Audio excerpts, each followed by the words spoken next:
Here we go. All right, everyone, welcome in. This is, I think it's episode 7. I'm pretty sure I counted before this, of Nudawn, a Final Fantasy XI podcast. We've got a pretty exciting episode tonight. I feel like I'm going to learn a lot.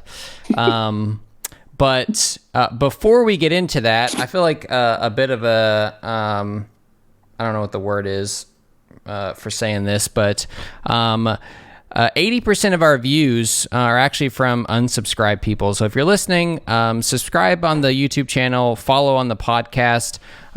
We don't make any money off this. The motivation is seeing more and more people come each week. So we appreciate you being here and watching. So just take 2 seconds and go ahead and subscribe or follow. Other than that, we've got a pretty packed episode. We've got Vobberbon, hello, and Kat. What's up, ladies and gentlemen? We've got Rua, as usual. Hey. And we have a special guest tonight. Mr. Frod, how are you doing, sir? All right. Good. Well, before we get into it, this hopefully doesn't get cut short because I am technically 6 days away from the official due date. So if I get a text saying my child is ready to exit, then I have to exit. But hopefully it doesn't happen. I did kick them out of the house for this episode, though, so I told them they had to leave. Oh, sorry. Real nice. Yeah. What a consummate gentleman. So listen, That's how you know what? Know he loves you guys more than he loves his wife and kid. Hey, I wanted no distractions, and I said, "Hey, babe, can you go get some groceries and maybe go visit Grandpa?"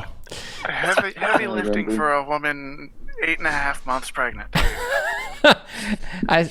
Listen, I'll bring the groceries. I'll bring the groceries in. So there's at least that. If anyone watched the last episode, my beard is coming back, so I look less like the head of an organ, or actually it's not an organ, but a name that I can't say here on stream. But Phallus? That's good. That's actually a scientific term. I love it. Well, tonight also, or I guess it's this evening, beer of the night.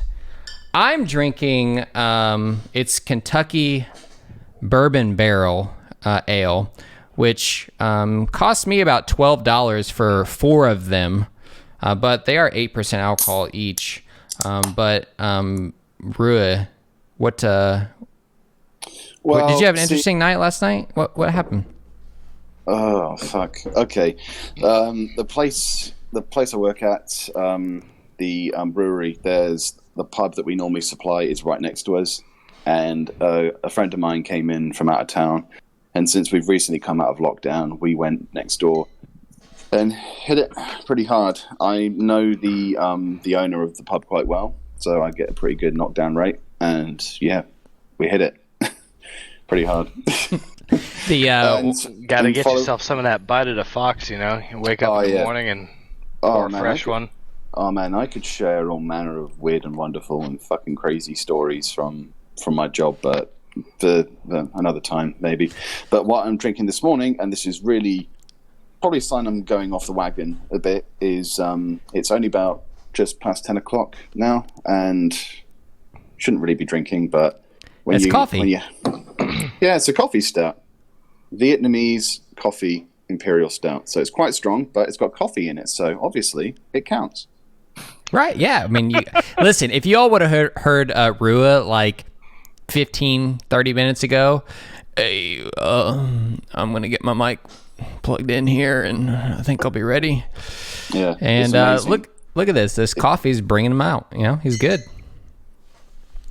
I think Vob. What I see, I heard about 16 bottles clank a minute ago from Vob's stream. So, yeah, I had to make sure I could make it to the halfway point. So I went ahead and grabbed 4, and so my main drink is going to be some Boulevard. It's a good local beer here.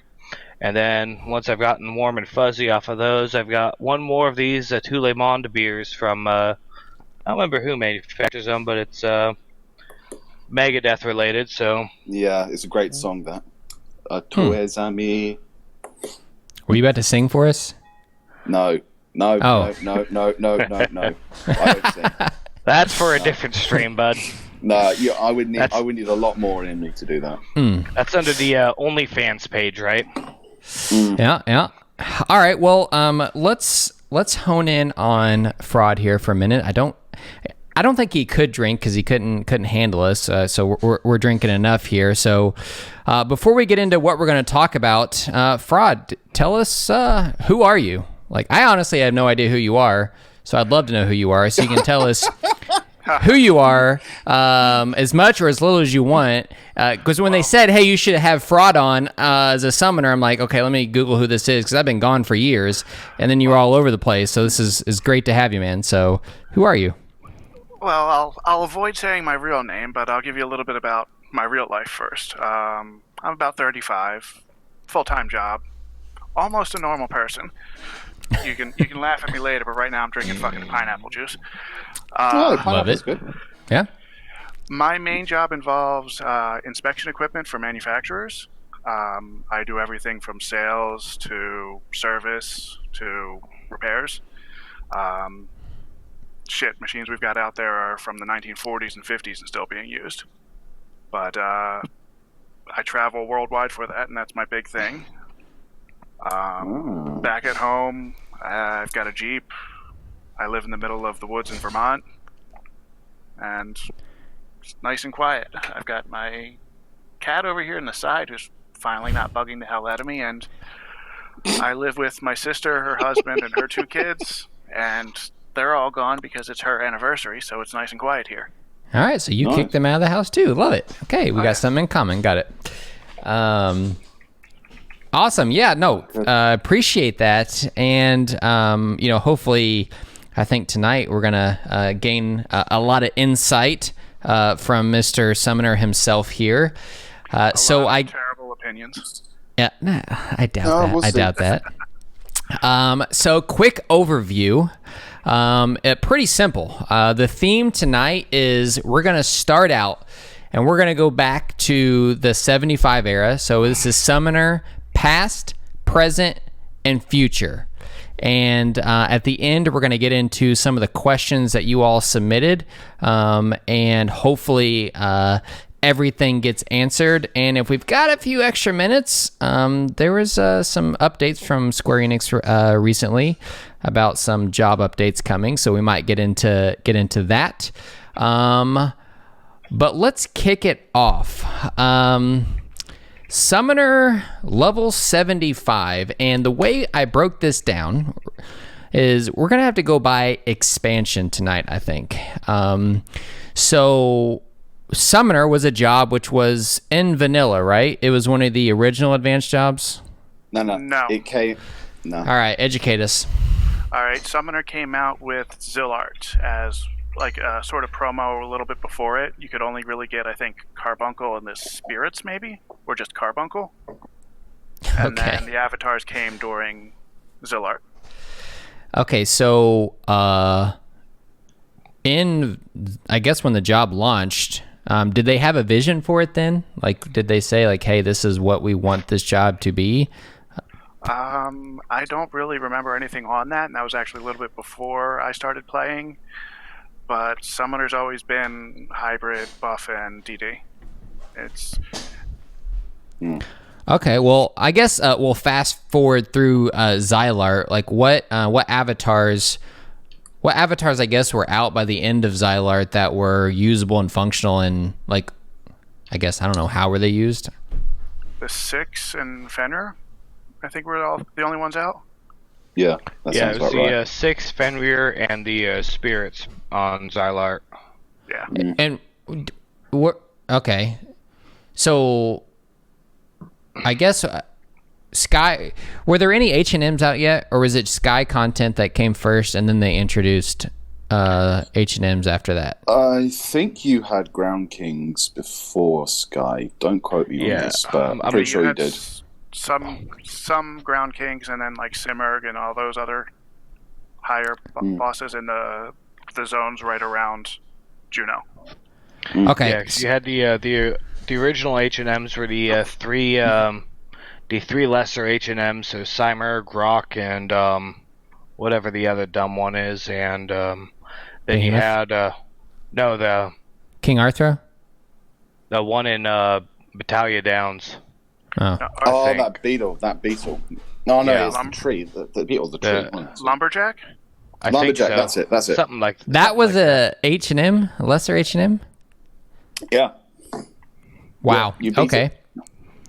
Okay, was there any use at all for Summoner then, for any of the content that would have been the hardest, I guess, prior to anything after Xylart? Well, anything after Xylart, you're talking using Summoner exclusively on Sky Kings?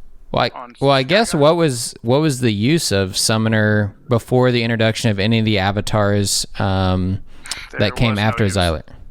There really was no use. You had Cure 3? Carbuncle. You had healing with Carbuncle and the dumbest little black mage pets in the world. Yeah, Summoner didn't have anything then. So do you think it was do you think that era wasn't quite thought out yet, or do you think, okay, we know where we want to get to, let's just make people kind of suffer until we get there? Summoner was really released as a teaser, so it was incomplete during that time. Okay.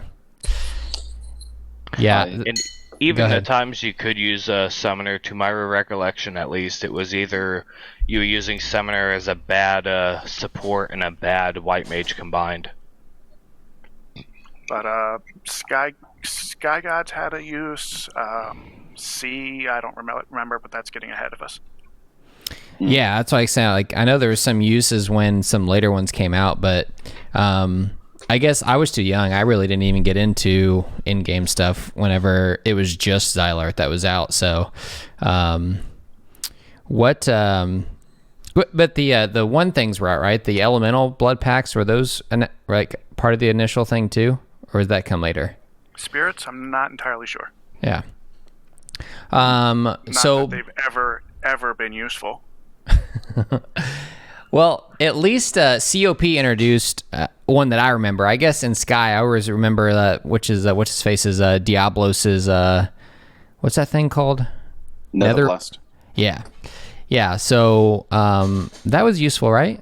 On Sky. Netherblast made, I want to say, Kieran a bit easier, but you could do Kieran with other avatars as well. It was a little bit trickier to line up physical packs on Kieran, but Diablos made that a little bit easier. My first H&M experience was actually Kieran. I did a slow boat kill with a bunch of RMT. They were all black mages, and they took about 4 hours to kill Kieran. Wow. That's progress. And that was during just Rise of the Xylart, or was that during C as well? I want to say it was in the COP era, because I joined the game shortly before the COP expansion and didn't really have endgame experience until COP was out. Yeah, same.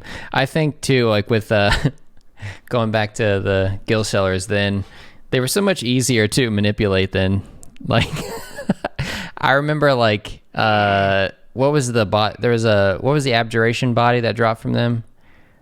Wasn't the Hecatomb body? I'm confident on this one. But Kieran? Yeah. Because I think that was my first time that I did too, but I think I was just hey, can I get this body piece? And then 10K was worth 30 million, so because of the massive inflation. But wasn't there another use for Summoner? I'm trying to make a fighting case for Summoner in the 75 area, and you're making it difficult. But honestly, brutal opinion. Yeah, Summoner in 75 era was pulling teeth to get anything. It was brutally fucking hard, brutally fucking unbalanced, and just had no place unless it made something unique for itself. All three expansions, Xylart, COP, and Treasures of Adargan, just had events that were just horrible to play. Speaking of sorry, go ahead, Frod. Yeah, go ahead. Speaking of Artagan, I think towards the end of Artagan, I think Summoner got a real big lifeline. I remember very clearly when Alexander got released. Whew, he was powerful. That move, perfect defense. That was like the hallmark of so many Legion strategies. So much that SE nerfed it into the dirt. Well, they didn't really nerf it, but the problem with Alexander wasn't that it gave an actual summoner player something to do. It gave somebody's summoner mule something to do for 2 seconds before everybody else enters the arena. Yeah, fair enough. Yeah, good point. What, was Legion at 75 cap, or was that came later? Yeah, it was. Yeah, Legion was 75 cap. Man, was it just that short-lived? No, I thought Legion was 75 and up. It was right at that weird point where they started increasing levels. Yeah, you're right. Yeah, well, I mean, to be fair, I was going through Wings of the Goddess trying to pull in content that they introduced, and it was a pretty bad expansion. Like that's because Wings of the Goddess didn't provide any content outside of like Ffxi, a half-assed story, and it was essentially the teaser to doing anything and everything else, because your end game still consisted primarily of C, Sky, H&Ms, and KS99s, which I think were at the end of our Urgent. The thing with Wings of the Goddess was the first half of it was really just the campaign battles. Yeah. I think while Wings of the Goddess was out, some major content came out that was tied to Tau, because since there's a blur between the two. But as for Summoner in 75 era, the big things that I've actually found uses through those years were Kieran, Odin, and Dynamis. The usual big events had some niche uses. Yeah, I seem to remember that Odin had a move which you had to split the damage between the number of targets in range, so summoners' avatars were really quite good for that. So he's Garethur or something like that, isn't it? Yeah, he's got a variant of the move in the high tier battlefield, but I remember it being at 75 cap as well. And that's why you used to see 1 or 2 summoners in Iron Jar. So you didn't... Go ahead. My Link Shell used summoners as DDs on there, because at least I think it was me and at least one other decent summoner in the group. I remember the other events. Salvage was, why the hell did I ever bring summoner to Salvage? Yeah, I can see that. And Nizal Isle investigation. I hate to admit this, but the only reason I ever cleared Nizal Isle, either version, was because of Clipper. I think you're in the majority there. Clipper? Clipper, cover, yes. Yeah, Clipper was the precursor to Project Taco, pretty much. Well, some of the things Project Taco does. Run speed. Oh, okay. And I think pass warping, but yeah, we really only use it for run speed. Well, Nizal Isle, that other thing is helpful too. What's it called that makes you can see through the walls or what? That's fill mode? Yeah, fill that's mode. Fill mode. That's all in Windor. Yeah. Okay, well. I was server first kill on Ixion. That was a nice 5 or 6 hour fight in the middle of the early morning. Oh, joy. Yeah, we didn't have any clue what to do, so we were fighting him in the middle of Rolandberry Fields, out in the middle of nowhere. So he's just running all over the place, since he's such a unique style mob. Yeah, what'd you have to do? He was like one you wanted to tank against a wall or something eventually, right? I think that was figured out. I'm sorry. There were the short walls in Rolandberry, the waist high walls. We were kind of kiting him around there at some point. We took him to cliffs. We tried a whole bunch of different things, but we eventually did kill him. Yeah, the worst was whoever tried to claim it didn't have throwing skill leveled, and they missed him. Yeah, I remember Link Shell answering they used to bring along a ninja specifically for that reason, because ninja's got the highest throwing skill around. You need to throw the it's Stitch and Ash, isn't it? Yeah. Did they had the ability for all jobs to have a form of wide scan then? No. Nope. Yeah, so that was a lot harder then. No, so you needed a Beastmaster or a Ranger to actually track him. Yeah. Yeah. We had a lot of members who would sub Beast. Okay. All right. Well, my goal was to try to make summoners sound super exciting pre-99, but yeah, good luck. Brutally, honestly, wasn't. You had to be a masochist to enjoy Summoner back then. Yeah, I guess I really had no experience with it. Only thing I remember was someone summoning Odin in the middle of Volcrum Dunes. I'm like, oh my god, what is that? I can't wait to do that one day. And then they gave Odin no worth at all. Odin had some use back then. Yeah. Odin was useful in MSC. Really? Really? Yeah. In what way? You'd mass pull and then you'd pop Odin. You'd kill maybe a third of the group, get a bunch of chests, reset your 2 hour, and pop it again. Yeah, because keep in mind before once you got the caps, Ffxi was before Blue Mage got its AoE elemental spells, and before we got gear good enough to make Aeolian Edge and things in Cataclysm one shot. So Summoner Odin was pretty much the only way you could do it. I think the best thing Summoner could do was power level itself before then. Korokla Tunnel. Oh yeah. Burn parties. I never got to experience that. I remember. Two or three summoners. A red mage outside of party to pull everything, and then you just astral flow, slap some Searing Ruby across everything. Searing Ruby? Good old level sync.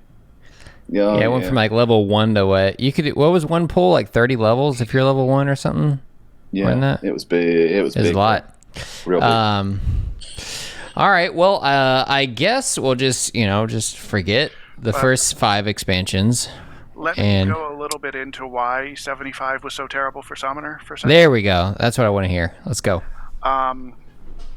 Honestly, the biggest mistake they made for pet jobs was separating player and pet stats. Yeah, I agree with that.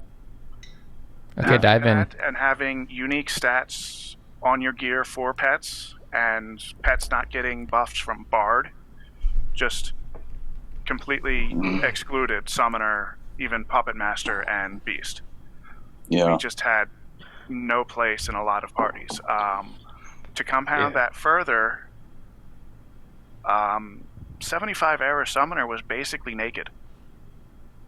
Even the best gear we were fighting for, like the earring from Legion, was something like a 2% damage increase. Yeah. Aside from Nirvana, most gear would have nothing on it. You'd get 3 skill on a belt that still lasted into Seekers of Adalin. And what I guess to break down the the best thing Summoners could do is you had the I think it's the Worm's Turn or something like that, BCNM, which wasn't really worth anything anyways, but you could just any pet job, 2 or 3 of them, you could either duo or trio that one extremely easily. And then there was a couple of other, some of the BCNMs that you could do with Summoner really well. But other than that, Summoner just really did not have a spot in the meta, because anything you'd want to use a Summoner on, it fell in the same problem that a lot of current jobs like Ninja has right now, where just everything you want to use it on, something else does that role better. Well, even now though, they don't. No external buffs go to your pets, right? Or I guess they do, the Corsair stuff. Corsair rolls do, and Geomancer's debuffs do, but it's not necessarily because of they buff the pet; they debuff the mob, obviously. So there's a lot more options to actually help the avatar out compared to well, that warrior has Valor Minuet. That avatar has Get Fucked, son. You know what I always found weird? of all the pet jobs, or quote pet jobs, I know it's not a true pet job, it's actually a heavy DPS. The only ability in the game which copies player buffs to a pet is a Dragoon. Dragoon Spirit Link. Every time you use Spirit Link with 5 merits and empathy, which you should have merited anyway, it copies 5 buffs from the Dragoon to the Wyvern, and when you use it again, it copies the next 5 along, and then the next 5. It's like that's something Summoner and Puppet Master needed, because the Dragoon's Wyvern is like it's just there as a TP battery and for like healing breaths and to boost up your jumps. Keeping it alive is not very hard, so. Why do of all of the pet jobs, a Dragoon's Wyvern is the only one that can actually get buffs? I never understood that. Seems so well, I like that. Hold on to the thought. So let's hold that one on for the future section. The other thing I wanted to add to that is a lot of jobs, especially in current content, that have a shitload of gear that benefit their pet. Why is there not something that either A says, hey, this job's got an ability that swaps from the player to the pet, whereas that job has an ability that swaps from the pet to the player. They're trying to actually like help define pet jobs, not just have 3 of them be a one size fits all kind of awkward shoe. Yeah, the job that would benefit from an ability that transferred or copied pet buffs to the pet job itself is Puppet Master. If Puppet Master, so I'm going off a bit of a tangent here, real quick. I like tangents. If Puppet Master could get the active maneuver effects of its automaton, holy fuck, it would kick the shit out of things. What some of those attachments do, oh boy, really something. We're working Rua up here. Next Rua video, everyone. If these attachments existed. This is how Pup would be. 75 era summoner. The biggest insult for the job was that Beastmaster summoners or Beast monster summoners in Dynamis were basically run enders if you didn't deal with them. Shit like that. Anything that had any monster that was an actual summoner was something that was dangerous. Yeah, so if you didn't keep it asleep, you're talking about if it astral flows, it's going to murder your entire alliance. Yeah, it will. Yeah, and that was before you had the ability to effectively communicate because it was all 64 people or 60 people in Link Shell or party chat. Ventrilo and TeamSpeak were a thing, but they were not very reliable. I don't think they supported that many people, but you remember the two big NMs, Tumult Curator and Absolute Virtue. They're both summoners. Yeah, that's true. Yeah, we got wiped the other day by the new one. Okay. Okay, so let's talk about 99 Summoner. What? All right, before we get into anything that was... This was pre-eye level 99. Was there anything exciting that happened at level 99 for Summoner, Frod? That was the Ffxi era, basically. Yeah, eventually. There was something exciting, but nobody ever took advantage of it or even realized it until it was too late. In Ffxi, all of the buffs you could get affected pets and actually boosted their damage pretty good. But whoa, what was this? I forget what they're called. The stuff in Atma. Ffxi where you can, Atma. You can Atmas affect summoners, pets. They affect all pets. Yeah. I didn't know that now. Now I do. Yeah, most players didn't know it, and there were no summoners around to take advantage of it. So everybody stacked DD who broke Atma for themselves and went that way. Wow.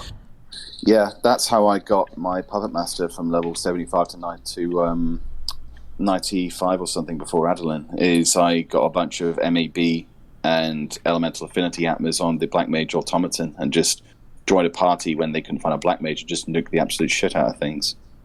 Is that on BG too? Does it tell you that it affects summoners and pets? Should do. Wow. It should.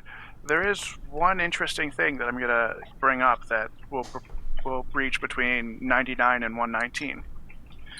The Ffxi gear set, the job sets we got there, the body there listed on BG says it has a 10% damage increase for Summoner. This is the start of us getting actual gear. What is this now?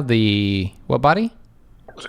I want to say Convokers or Convocalers. I think, yeah, the 119 version is called Beckoner's doublet, I'm pretty sure.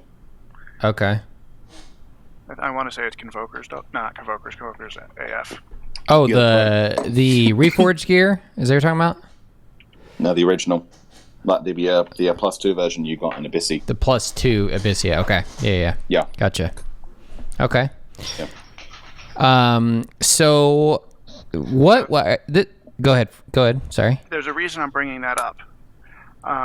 By all accounts, that was supposed to be the BG Wiki says it's a 10% damage increase, but the later set Beckoner's, the 119, that is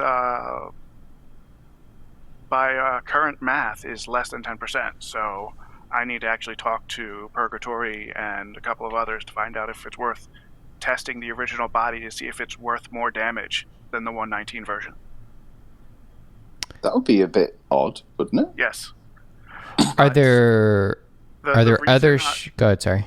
The reason I'm even bringing it up is I believe it was the text is different between the original piece and the new 119. So, what do you mean? Elaborate there. Like the text of like I'm trying to bring it up right now. Okay. I would also be interested in, once again, I'm a summoner nub. I think my summoner is level 12. Would there be other stats that would make mobs like less resistant to your abilities, to where even if the 99 had 10%, that 10% would never come to an effect because the mob you were fighting would resist certain things more? You're trying to think of gear that would be better than that body for doing blood packs? Yeah, I'm saying, like, would the thing that you were fighting be more resistant to the damage that you were doing in some way? Because is it like that 10%? Is that like it doesn't matter? Like that just negates all resistances to everything? No, it's the parallel I could think of would be weapon skill damage. Okay, yeah, that's probably where my mind is. Just a modifier straight on the damage of the blood pact, because a lot of the physical blood packs are basically weapon skills, including having stat modifiers to them. Okay, so then, yeah, I guess where my mind would go with that is magical. So like magic attack bonus equating to like weapon skill damage. So there's like a ballpark estimate of what is it, 3% or something, like for every one. Is that the equation? Magic attack bonus for avatars is approximately worth 0.35. One blood pack damage is worth 0.55, I think. Okay. So that's interesting. I would love for someone to take the time to, if anyone even has the 99 still, right? Like, I guess can you get it again once you've upgraded it? Yeah. Different name, so it would just take me a little bit to buy it or find it. Okay. All right. Well, you just heard it. You've got his commitment to test those things out, and we'll make sure you get that information. Armor. I'm pulling it up right now. Okay. Rua, do you have summoner leveled? I do, yes. I've just started getting, towards the end of the last CP campaign, I started getting some points on it. I just need a little boost before the next one comes around, and I'll tackle it earnestly. I've got a rough outline.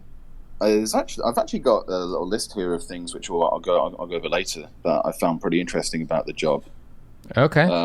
BP wise, so I'm kind of like midway between yourself and Frod. Let's just say you've got it to 99, so you're far ahead of me. I brought up Caller's doublet. You have it unlocked, so you're far ahead of me. Alright, Caller's doublet +2 is the level 89 body, the +2 version. All it lists is a straight avatar increases blood pack damage. It doesn't give a percent like current gear. BG Wiki listed as blood pack damage plus 10%. So that's something that... now I'm like super interested. All right, well, if he cannot get to it, whoever's listening or someone that's listening, go test this and let us know in the Discord, and we'll make sure that information gets back. And Bob just vomited on stream, so My bad. okay, so what content was, because this is where I personally didn't play.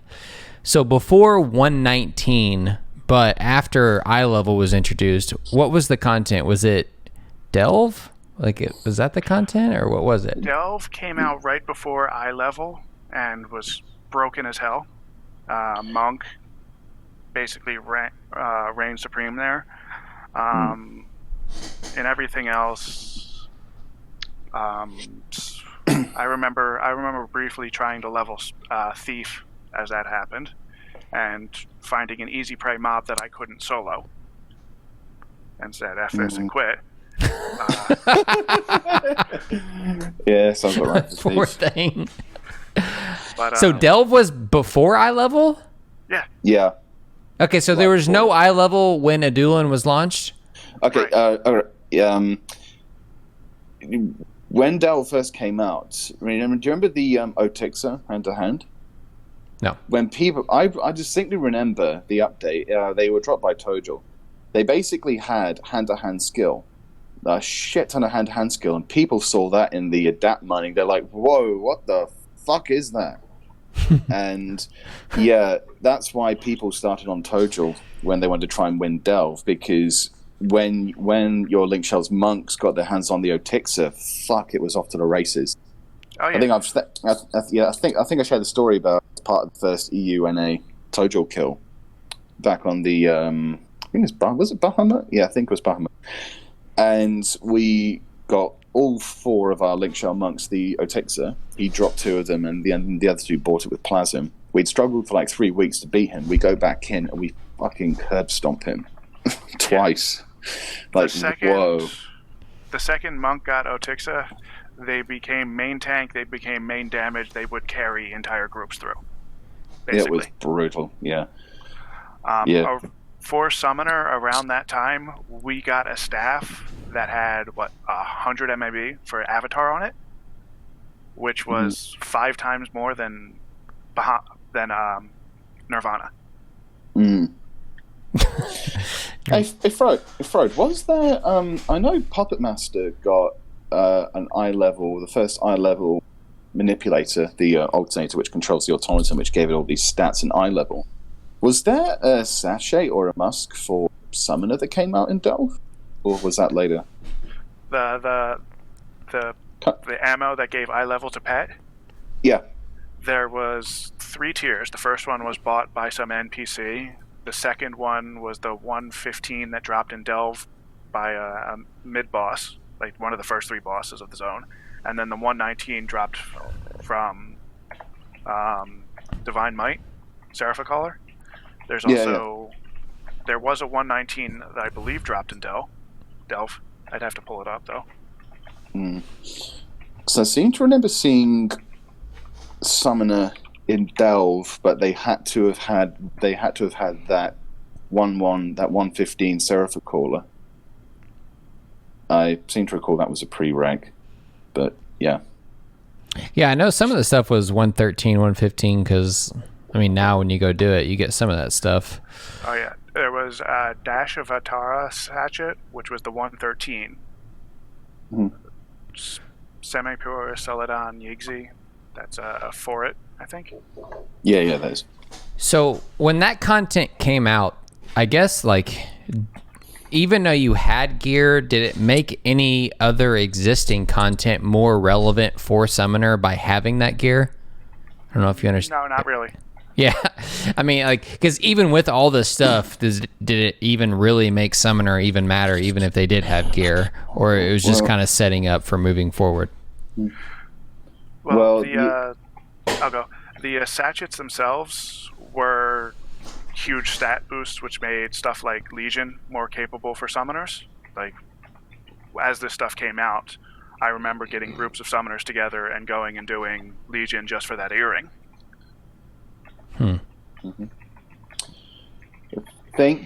I think the issue that Summoner faced when Adlin came out, it wasn't so much Summoner. It was kind of Summoner's issue with mechanics and buff strength and whatnot and damage output. But people soon figured out what Geomancer was about. Because initially, when Geomancer came out, people were like, "Oh, no, we can match anything. We don't need all these percentage down debuffs." Oh, look, here comes really high level content that you do need it on. So yeah, Summoner was then competing with Geomancer for a slot, and people just saw Geomancer and like, yeah, it's just wasn't better.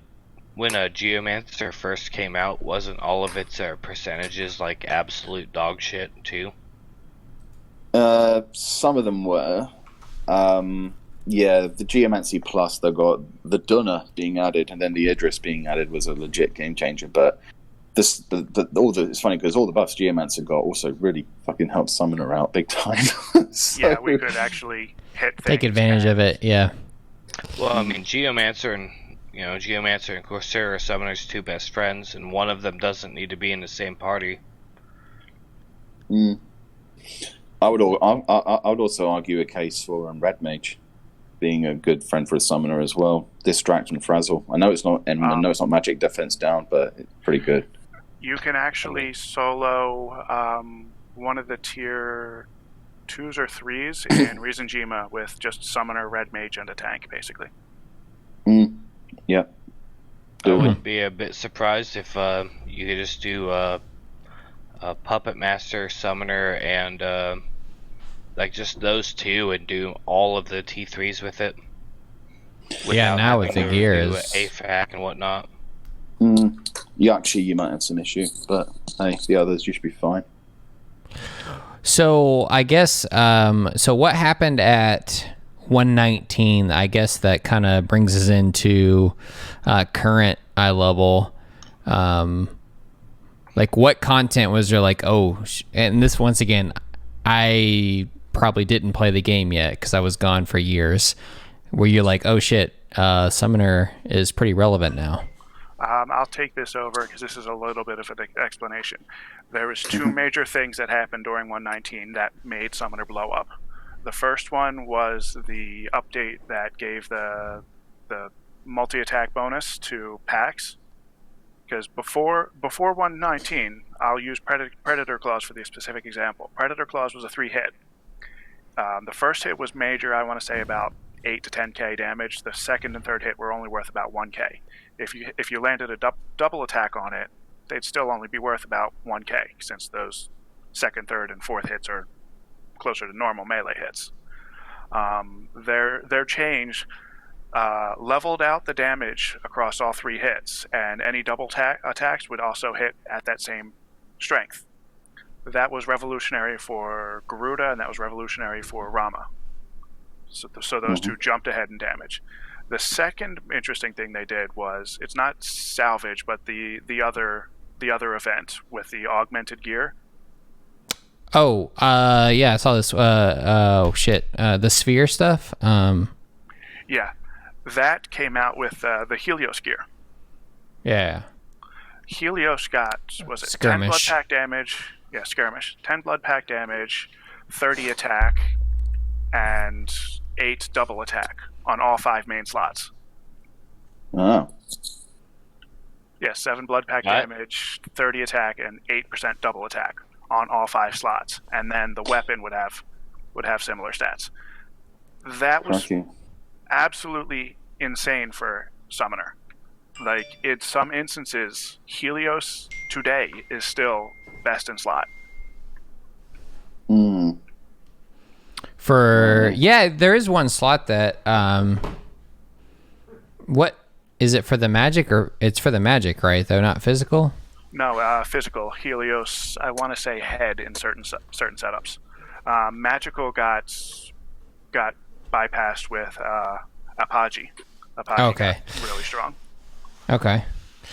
So I guess then, what was there current best in slot content that was like, okay, Summoner just got all this gear, we can go back through and clear it like twice as fast now that we can equip this stuff, and was it? Once this stuff hit, Summoner wasn't a popular job at all, so there really weren't the players out there to take advantage of it. There was me, there was Healy, and there was a couple of other people on the servers.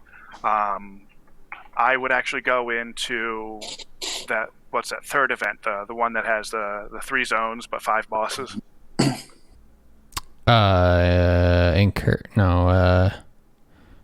There's Skirmish, there's Alluvian, and there's the 5 Vagary? Yes. That's okay. it. I would go into Vagary, and 2 of the 3 bosses, I would grab the Geo, tell him, do this and this for me when the boss spawns. And then suddenly I'm on the boss and it's dead before the tank even realizes it. And that would surprise players, that I'm dropping the boss right in front of them. Well, was that at the introduction of... See, I'm confused on this too. When did the 2 cooldown abilities come in? The 1 hour ones? Is that... Job gifts. Conduit, okay. So did they, when they announced job points, was all 2100 available? No, I think it was different waves. Okay. Yeah. The first wave was 500 points. The second wave got you to 1200, and the last one got you all the way to 21. Okay. I forget. Did they release the bonus categories in waves, or was it just a limit in points? They released the categories periodically. So at first, you'd only have like 5 categories to choose from. Basically, that which would only get you to 500. Then when it got updated, they added a few more categories, and that got you to 1200. And then they added the rest of them to take you the rest of the way. So it was periodically implemented. So when they introduced job points, is that when they introduced the conduit ability, like the secondary, like one, and they separated like? No. Conduit, the second SP abilities, jobs got when the final update to take you from level 95 to 99 came about. Man, that's how long I was gone, because I don't remember any of that. Jesus. Yeah. Because that's the level 96 or 98 ability, right? 96. Yeah, 96. It's your second SP. And For the longest time, Astral Conduit wasn't used as a damage source. It was used for stun locking. Yeah. Interesting. I mean, compared to how we see Astral Conduit as today, that actually sounds completely crazy. Oh, I've seen Conduit used for some pretty creative things. I'll go into them later. So I guess we can, if we need to transition to the 119 current content, we can, but so what made it go from what you're talking about, if all of these things are introduced at level 98, to Conduit being used as a way to just summon or burn all the things, if Mr. Frod would say? I have a very specific answer to that. There is a very absolute terrible video online made by Tabarith of me, Healy, and a third summoner killing Shah before the second ad. That was the introduction of conduit burning. Around that time, I want to say Papis was starting to realize that he could be almost solo damage dealer for Tellus and another one as well. So he was starting to figure out conduit burning as well.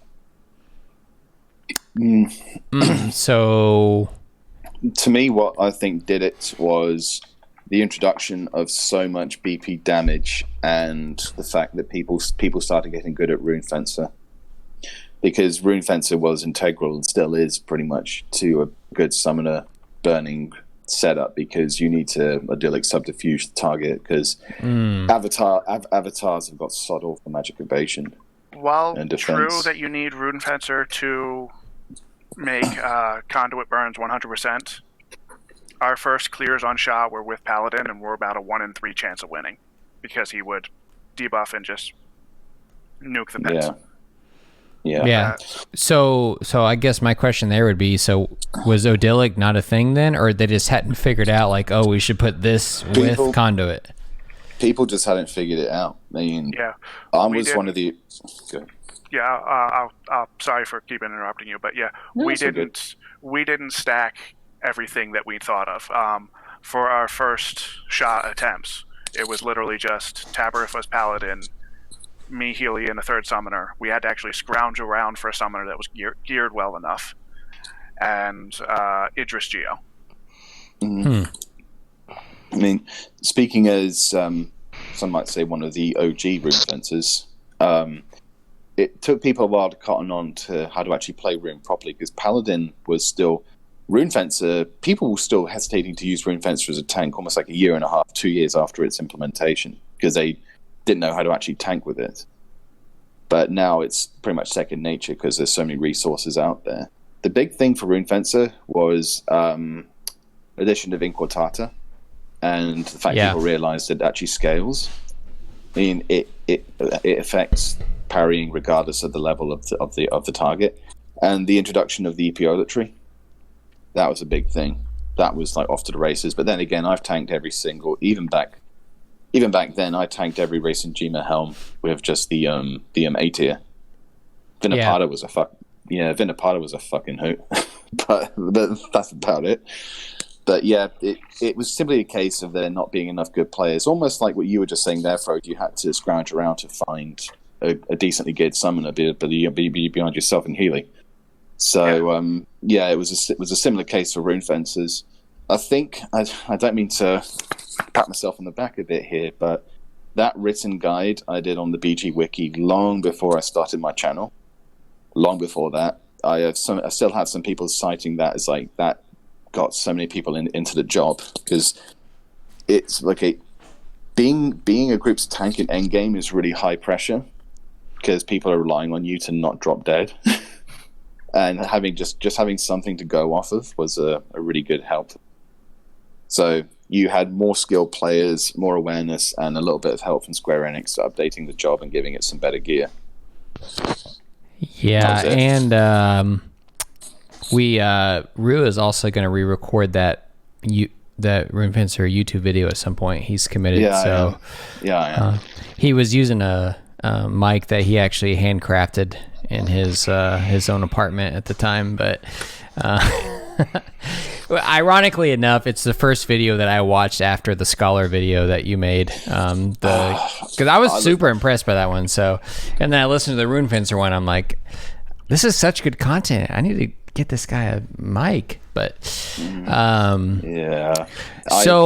just like you needed to get me a webcam, right? Bob. Okay. I feel like, we can use a little break here from the summoner stuff. I'll just tell a quick story. So I like to buy things. I don't drink as much. I don't drink during the week anymore. I don't do any of that. Just like once a week, especially not now because I got a baby coming. But if I do drink a lot, then I like to buy things. And one night I was like, hey, Bob, we should I don't know what we were talking about. It could have been like, let's make a podcast. Let's do something. Let's start this. It was Rua had just released a video, and I think Ejin, I think it was, just put out a video. And we were looking at both of those, and we were like, and you said something about like, somebody needs to make a podcast having to talk to these people and to talk to them, learn, what makes, not just like what you can get in a 20-30 minute video, because at the time that's primarily what was out there for this game, but we need to actually have people who could have, heartfelt and well put together discussions about like the finer details of the game. And because there's a shitload of resources out there, primarily BG Wiki and the AH forums, but outside of that, like, there's not much that actually really breaks down and explains the different, the actual the full breakdown on it. And so we wanted something about that, and Well, the thing that made me buy the webcam for Vob is what he's trying to get at, is that he was streaming from a fucking Samsung Galaxy 2 and... Eight. At least give it credit. It's an 8, all right, bud? Okay, well, whatever it was, had like a cracked window or something, and you could see like half his face, and then it would go green. So then I'm like, what if I bought you a webcam, bro? I just had him. I literally drop shipped him one in like 3 days, and This poor phone has survived a 500-foot drop, so it will be okay, I promise. well. Anyways, Unlike that's Apple products. It doesn't have a cracked screen, but that's a different topic. Yeah. Well, anyways, so we're at content 119. We know how we've got to summoner burning things. I didn't give the full thing on it though. Oh, keep going. Part not 2. Only was it gear suddenly jumping up, but getting conduit and all of that, but it was the job master gifts themselves. The gifts and the categories themselves gave a huge boost to astral flow as well. Because what is it? With all the gifts in place, summoner gets something like 40 to all stats for their avatar during, and that's another huge boost, as well as the actual attack and magic attack bonus and conduit effect, which gives more blood pack damage, and the blood pack damage category itself. It stacked from being really strong to just being ridiculous. So here's where I go back, and I'll let you all comment on this because like I don't have an educated response on it, but someone sent me one time an article. I'm gonna have to find this because Rua said, I think last episode you said it doesn't exist, but someone sent it to me. I know it was there, but I'm gonna have to find it again. When they introduced the job gifts, apparently you were supposed to do everything in the game without them. This was just a way to reward you on top of things. So is that true? Because that's why there's some things where I disagree with around doing some things in the game, but I'm like, I'm pretty sure to do some things you need these job gifts. And is Summoner one of those areas? The way to think of it is this was during Ffxi era. Ffxi as itself was like the first ending of the game. There was originally nothing intended after it, and once you reached peak in Ffxi, you were pretty overpowered for the rest of the game, and I think that was part of it. I mean, personally, I don't think. I think ultimately it depends on the job you're bringing. Really, some jobs definitely. Given what Frod just said about points into, it's not just the attribute boost from Astral Flow, but you also get BP damage percentage increase from Conduit when you have that with the job point. So I'd say Summoner is definitely one of them. As for them saying you don't need these to do content, I just call it big fat bullshit. Honestly, you do. You won't necessarily need Job Master on the job, but you need to be further. You need to be a good distance along. I'd say any DPS job definitely. Red Mage definitely. White Mage and any other healer you can probably get away with being not a cap. But for something that is so reliant on attributes like Summoner, then yeah, I'd say definitely do. I talked with, I think, Purgatory on this. To be viable for Conduit and not lose a lot of damage, I think you needed something like 3, maybe 4 categories capped of the 10, because the rest were either useless, like Elemental Siphon, or didn't apply because of magic attack versus physical, stuff like that.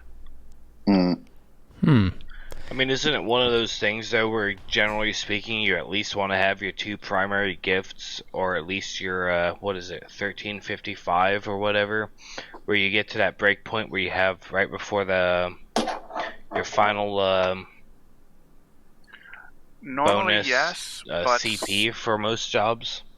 Normally, yes, but summoners' major gifts are Blood Pact Timer decreases, so they're Yeah, it's not right here. So, I mean, I guess before we kind of transition into, the future of the job, I mean, is there anything to add on the current state of, Summoner? Because here in the future, we're going to get into some of the questions, but anything else you all want to add, feel free to do so.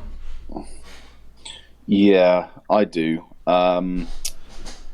I think, and this is just me. I'm not like as advanced into it as Frod is, but I think some people really overlook how strong some of Summoner's effects are, especially from Avatar's favor. I've got a little. Sorry, gotta get my glasses out here. Oh! What? And just like that, we have Grandpa Rua taking over the channel. I'm reading, bro. I've got to help sound it. Okay. That facial expression was the "if I could backhand the shit out of you right now, trust me, I'd have done it twice." Yeah. Okay, so I'm just going to compare Ifrit, Ramu, and Siren's favors. Okay. Ifrit's favor is double attack. Ramu's is critical hit. The cap for both of them, realistically, without going overboard, is let's say 25%. Now, fighters and rogues roll from Corsair. Which are good roles. It's just they never really get the chance to use them because it's usually Chaos and Sam. Save for some very extreme, just save for some circumstances. That's all you need, right? Remember, based on last video? Yeah, if you fucking suck. Yeah. Hey, Sorry. remember, Sorry. frailty and haste too, right? That still wound me the hell up. Sorry, Rua, Yeah, I derailed. I'm sorry. Go ahead. It's all good. Okay, so this is assuming JSE bonus guaranteed from the Relic Hats, Rostam as well. So best in slot gear, pretty much. Fighters roll caps at 28% double attack. Rogues roll caps at 27% critical hit rate, assuming 11. You don't usually use crooked cards on either of those because people usually use it on Samurai. It's such a big DPS gain. So 25% from Summoner and 28 and 27% on Corsair. So it's relatively comparable, especially since Corsairs typically don't use those rolls. So those two buffs, like double attack rate or critical hit rate, depending on the DPS and the weapon skills, that number's nothing to really that number's nothing to really sneeze at. The issue is that you've actually got to keep the avatar alive. So yeah, that's something I'd like to see Summoner get some more magic evasion, and their avatars either need more magic evasion or more HP because they're really easy to kill. Let me jump in a little bit on what you're talking about. Not only does the summoner, say with Ifrit, have the 25% double attack from Hell, even level 8 tier favor, so not even perfect gear. But you'll also have Ifrit's Warcry. You have the secondary buffs from the avatars, which in general aren't strong, but can be stacked in a way that are useful. I was literally going to get to that later on, but I figure I'll let people hop in first. But I think people also, especially since now that people are noticing Monk and with a subtle blow too, Siren's favor is really, really strong. That subtle blow too, that breaks the cap. So if a Jolt Switch struggled to break the cap without using an SU5 weapon, brilliant. Add to that, Siren can self-heal with that BP of hers. She's got more staying power than most of them. Because Corsair's Monk's roll is a shit ton of subtle blow, will easily cap category 1, but it doesn't break the cap. Siren's favor does. I saw that with Siren with Siren's update. I'm like, oh, that's interesting. Siren's favor is another 21 to 23 subtle blow. Yeah. And let me go on a divergence there. Siren's physical blood pact was a love letter to Astral Conduit. How so? It is the same strength as Chaotic Strike, Volt Strike from Rama, but in Conduit, since you're hitting for 50k and healing for 50k, She doesn't die. She does not die. Yeah, you know the Omen boss that gets more powerful, takes more damage based on the number of buffs he has. Fu, yeah. Yeah. As long as Fu does not completely one-shot Siren, I can do a full conduit on her. Wow. That's pretty neat. Yes, this is my favorite thing about this podcast is that there's always one moment in the entire podcast where there's going to be 100 people who go out and try something. So last episode is when you've seen 1,000 people shouting for Beastmaster job points. And this episode is where you're going to see 1,000 summoner or 100 summoners say, Fu, can I have it? Conduit, do you need it? Doesn't Fu drop Lugal Banda Earring? Or I'm mixing that with something else. That's But yeah, no, that's K. All 6 of the Omen bosses are pretty good as summoner. Yeah. But Fu, there's a fun thing that me and Tabarif tried to do before I left the show. We tried to stack as many buffs as we could, just so that we could try to go for max damage with the enmity weapon skill for Paladin. Because it even increases Atonement? damage for that weapon skill. It increases Atonement? it for everything. Yeah. Yeah. The issue is that people need to figure out how to actually work Summoner into a 6-man group, as a support and as a DPS, because using BP rages increases the avatar's favor potency. Have I got that right? Yes. Well, yeah. Yes. Okay. So before you go in depth there,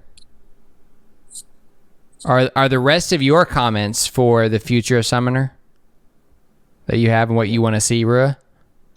There's a few. They've actually got a whole list of, moderate list of BPs, of some support BPs I think people are really overlooking.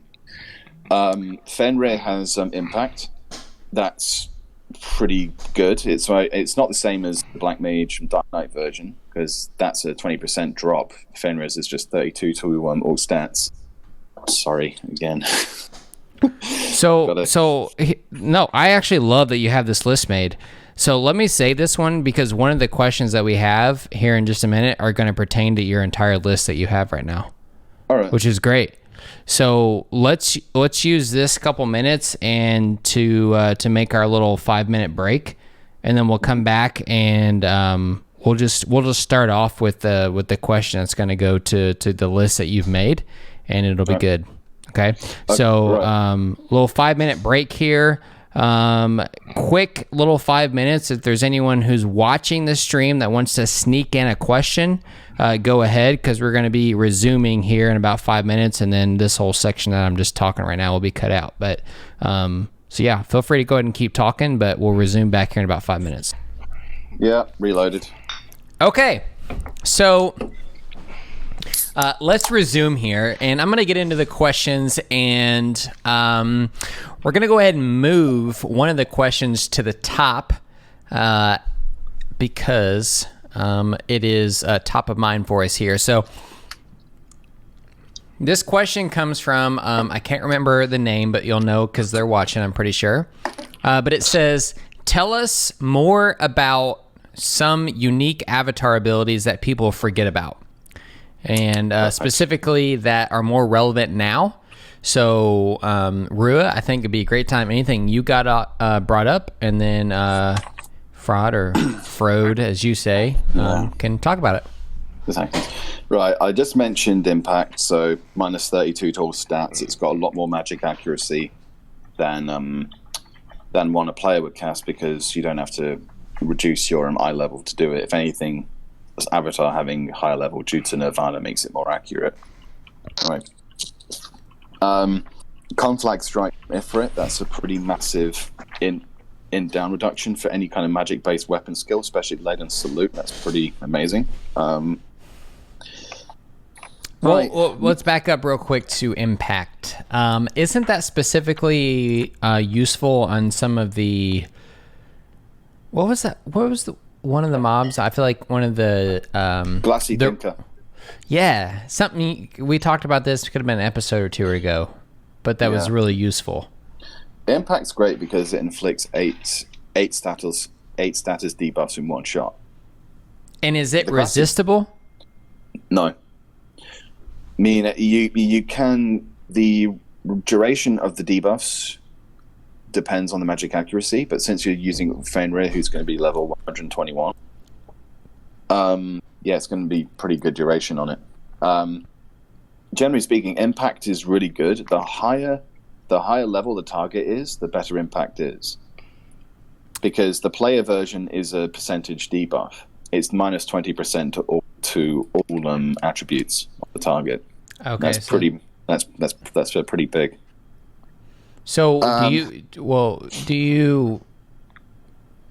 I know you haven't played as much lately, Frod, but do you go with like melee as much, where those types of things are beneficial to your other party?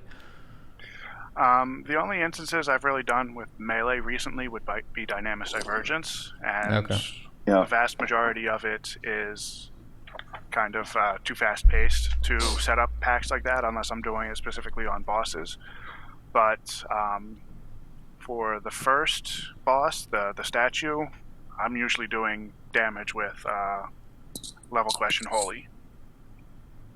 The second boss, I'll take more of a buff roll too, buff or debuff.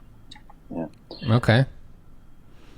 The former boss, I'm a full-time DD. Okay. So I mentioned Conflag Strike for Laden Salute. Mewling Lullaby, famously applicable. It's also really good with, now that we've got more sources of Subtle Blow 2 from SU5 weapons, Mewling Lullaby is really useful. You can pretty much stop some things from TPing completely. Well, I mean, you two go into a little bit more in depth, because a lot of people who listen to this are not like experts, so they may not even know what the ability does or how it's beneficial to some of the current content. Okay. So. Right. Yeah, there's a lot of people out here that are like me who don't even have Summoner unlocked and never played with it during the 75 days either. Okay, so Frod, do you want to talk about Mewling Lullaby real quick? Well, doesn't it just reset the mob's TP and sleeps them? Yeah, it sleeps the mob. Yeah, it sleeps the mob, but the sleep can get resisted, but the TP reset to 0 and will never miss. So that's one from Kate Sith, and since Subtle Blow gets really powerful when you break the cap on it with a Subtle Blow 2, you'll seriously notice it whenever you're using monks. You'll notice it big time. Like, it's the precious little TP the target gets, just gone. So you can... I've been doing that on the Dollar Hunt this month for Ambuscade a few times. I've been using Summoner over Geo in some groups. Not all, but some of them. Well, I think it'd be important to point out, and this is from my perception of watching Summoners, the Mewling ability is pretty beneficial when there's an additional Summoner in the group, right? Because they're doing TP moves that would feed TP, and then you have one Summoner that's Mewling to reset the TP, so that way they're not using their abilities that would in return wipe your party. But the thing is, though, that's where Subtle Blow 2 comes.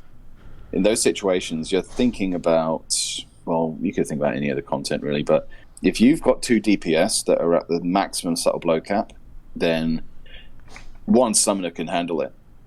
You notice this in the Master Trial, Sealed Fate. Like, I could be going absolutely nutshit on Ultima as a monk, and he'll never TP because just one Summoner can keep up. I remember doing that with somebody else. The setup was 2 Summoners as DD, and we were alternating Mewling Lullaby and Predator Claws. Yeah, that sounds about right. Yeah, I think the one that comes to my mind is most the Aranis or whatever it is. Yeah, Aranis uses, 2 Summoners? I'm pretty sure with Subtle Blow nowadays, unless he's got Regain, 1 Summoner is sufficient. Yeah. But yeah, Mewling's a really good one. Yeah. Spring Water is from Leviathan. That's a mass NAR spell. It doesn't cover a race, unfortunately, but it's like think of like a white mage as a sooner, but it doesn't cover erase spells as well. That's quite situationally useful, but you need to like actually prepare for that. Like like there's gonna be a shit debuff coming. You need to have Leviathan out. Just debuffs, get Leviathan out, then use it. No, you need to be ready. Keeping on Leviathan, Soothing Current is 15% cure potency received. That's the only buff of that type in the entire game, apart from Healer's Roll and Corsair, but they almost never use that because it overcaps. So that's a neat buff. It's really neat for Rune Fencers because they barely get any cure potency received gear themselves, unlike Paladin and especially Warrior. Is that real quick? Is that ability party wide or alliance wide? Party wide. Okay, almost. So the summoner would have to be in the tank party, right? Yeah. Okay. Or you could just put it on your DPS. Either or, really. That makes sense. Okay. I mean, warriors would never complain about getting better heals. Well, it also means your cure skin's stronger because the white mage is curing for more. So that's another neat thing there. Here's one which I seriously underrated: Earthen Armor Titan. Earthen Armor stacks with Sentinel Scherzo. Yeah, that's being used right now in the Kate Sith, BCNM, and certain other similar fights. Okay, let's dive into this because I have. It sounds very interesting, and I have no idea.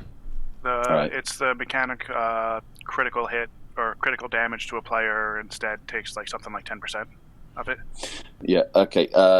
Earthen Armor is a carbon copy of a Bard Sentinel Scherzo song at maximum power. So, Scherzo, what it does, if you take an attack which deals a certain amount of your HP, of your maximum HP, say like an attack was to do 90% of your max HP, Scherzo would effectively cut that in half.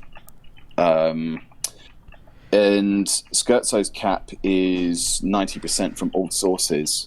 You can cap it yourself on Bard using Soul Voice, or you stack it with Earthen Armor.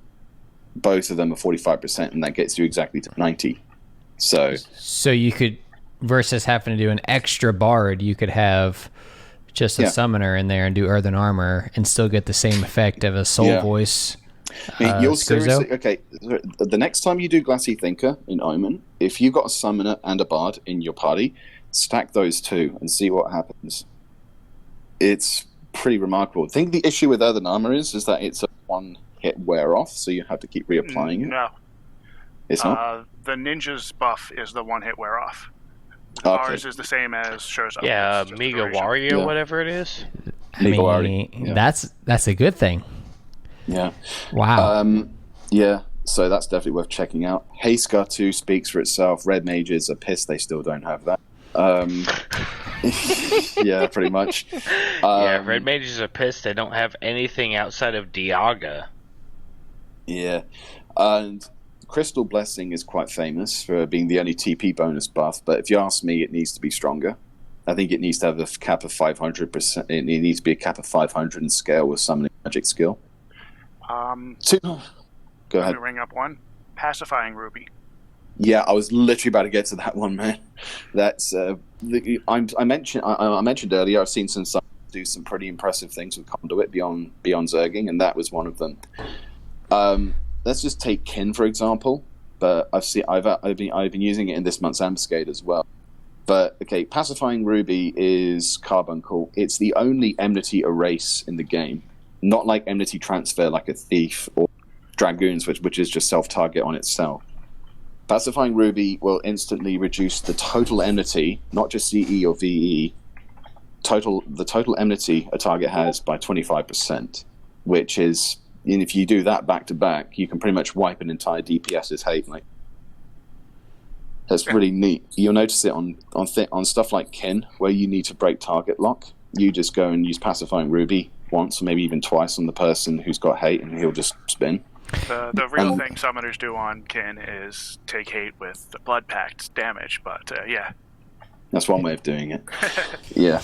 Well, yeah, or you just do that. I wish they would make that alliance-wide, though, the Ruby, Pacifying Ruby. That's the only thing I hate about that one, is that it's only party-wide. Oh, no, it's not even party-wide, it's single target. Yeah, it's single target. Well, I'm just saying you can't cast it outside of the people that are in your party. Well, you that's can't true. cast Raise 2 or Re-Raise outside of your party as well. That's annoying. Yeah. And finally, the last one I've got is I still think Perfect Defense has some use. Not as much as it used to. But as far as I see it, Perfect Defense is provided you've got 600 skill, which I'm sure folk would say you probably should. Perfect Defense is literally 30 seconds of God mode. And then It's almost a minute now. Yeah, so you got 30 seconds of God mode, and you've got 30 seconds of relatively safe mode, because it starts to decay after 30 seconds, doesn't it? Yeah, it starts decaying fairly slow, but by then things should be dead. But yeah, that's a neat get out of jail card. But as you said earlier on, Astral Flow is pretty good when you're just AC burning. So because of the attribute bonus, and Alexander will consume Astral Flow to use it. So yeah, those are the ones which really stand out to me. Oh, and Ifrit's Warcry, which you brought up as well, which is pretty much the same as Warriors. It just like TP bonus. I think the difference isn't regular Warcry 15% and Ifrit's is 10. I think so with merit. With job points, yeah, I think you're right. Isn't it the other way around? Because doesn't the higher number overwrite the lower number for those cases? Or I don't think Warcry overwrites Crimson Howl, I believe it is. I brought it up on BG. Crimson Howl appears to follow the same potency structure as Warcry. Okay. All right. Well, something to think about. The only question then would be is, does Warrior as a job itself, does it care for like its gear purposes? Warcry added effects TP bonus, I believe it is. Yeah, basically. Overwrite a Warrior's Warcry at your peril.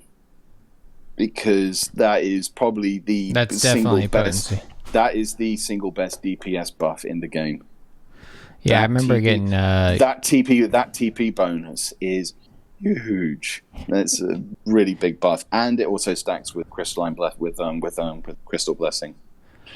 So then, at that point, you have almost 1,000 TP bonus on Warrior.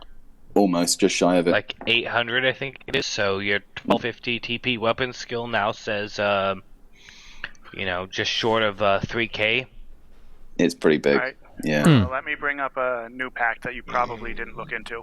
Nightmare. Nightmare. Okay. Yes. Elaborate. Sleeps the monster and gives it a DOT. Can it miss? DOTs on the monster before being slept will not wake it up, including Helix spells. DOTs applied after the monster is slept that don't do initial damage will not wake it up. So you're able to sleep monsters with DOTs on them. Wow. Okay. Color me surprised. I didn't know that was a thing. All right. So what? I thought that only applied to like freaking Diablos' DOTs. I didn't know that. No. I genuinely didn't. Reading it right off of BG Wiki right now. So what content would that apply to? Dynamis. Yeah. Easy. The odd Dynamis. if your Rune Fencer is going Sub-Dark Knight, if Poison actually awkwardly lands, and that means it doesn't matter to begin with. Or you have a player who gets charmed and they also have a debuff on them. There you go. Yep. But then again, a lot of that is going to be down to the summoner reacting time. Yeah. And if your DDs don't seek out charmed members of your own party to kill them. Yeah, because that's the thing. No, that's always the fun.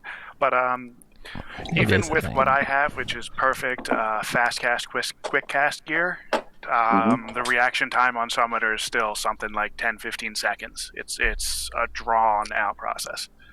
Another buff I want to bring up, especially with Monk coming in prevalence, Inferno Howl. That's the end spells. How strong are they? They're quite powerful. Especially the damage increases with summoning magic skill. So a player like me will put it out there and it'll be pretty powerful. So it's something that I would be interested in seeing what a current monk would do with. Also ninja. Or thief, anybody with multi-hit. Yeah. This all kind of begs the question, though. How do you actually fit Summoner into, let's say, a conventional DPS group that has your tank, a DD, a healer, and 3 supports? So we pretty much in agreement on that. In that dancer guide I did, I went over how box step can help you pretty much negate the need for having a Geo around. Because most people bring Geos for frailty, defense down. Because chaos roll by itself will pretty much sort you for attack bonus easy. So let's say you've got a rune fencer. Part of the course, most people use runes. Let's just go by an example most people would use. Rune Fencer has a great axe. It can use armor break at the start of the fight going on to its great sword, so that's minus 25% defense there. Dancer, box step, 23%. Dia 2 from a white mage, 15, increase that to 18% with light shot, so that's 66% of defense down. That already beats Geo Frailty from an Idris outside of Bolster.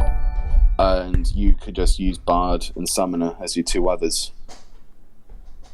I'd say you just bring Geo if you need Fade. Because I'm honestly fucking sick to my back teeth of just craptastic Geos. I've had so many in groups that just do... All you need is Frailty, right? My favorite Geo run, I had an Idris Geo on an Omen run. This guy ran up and meleeed and kept 1 bubble up. Completely wrong bubble. Okay, that beats my story. What? Can't even, Let's not get Rue started. Now we know how he gets. I can't even laugh at that, bro. I'm honestly at a loss for emotion. One of the comments, one of the comments in the last episode was like, I don't remember what it was, something to the extent of, man, Rua just laid into these people, like. Yeah, dude, as far as I see, if you are playing a multiplayer game and you can't be fucking bothered to know basic shit, you are wasting. If you can't even watch my videos, okay, you don't have to. Just common sense. Common sense, really.